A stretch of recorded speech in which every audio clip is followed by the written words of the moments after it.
I've got a question. What should I pay a sales rep? I'm thinking of commission only. Let's start off with a warning. This is the most common trap that we see founders and early stage companies fall into, which is the commission only sales plan.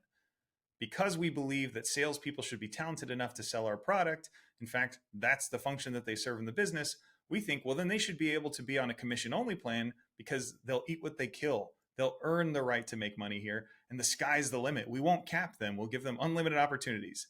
Do not do this. This is not how professional salespeople work.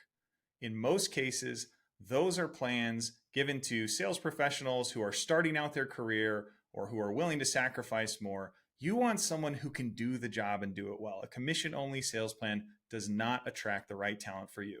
Now that we've gotten that out of the way, let's talk about the structure of the compensation plan.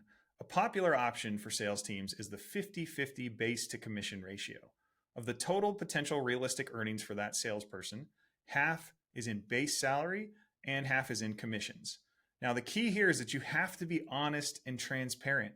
If you say that their total potential earnings are what we call OTE, on target earnings, then it has to be the amount of money that if they do their job well, they will make this much money. Has to be attainable.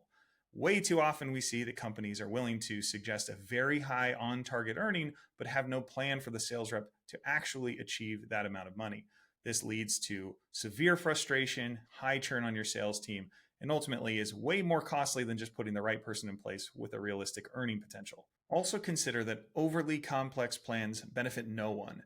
If a rep is unclear why they're not making as much as they thought on a particular deal or why they weren't able to hit their financial targets, they're going to get frustrated and either leave the company or worse, they'll stay and underperform at their job. There are also a few key components to every comp plan that a good sales hire will want to know about.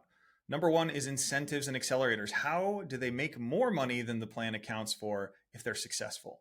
We recommend that you set these up so that sales performers who can overperform their figure can make more money, they'll stay longer, they'll be much happier in their role.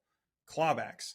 You've got to be clear up front about what happens if a sale closes and then later that contract gets canceled mid-contract or something happens where you're not receiving payment. How do you compensate the rep properly for that? And what happens if you need to claw back some of that revenue that you ultimately attributed to them? How much equity or stock are you going to be providing them? This should be relative to the stage of the company, and all shares should be non-voting. Ultimately, this is a template that you need to personalize to your business and how you want to motivate your sales team. Have sales questions you want answered? We'll be happy to give you our opinion. Send them to questions@nofluffselling.com.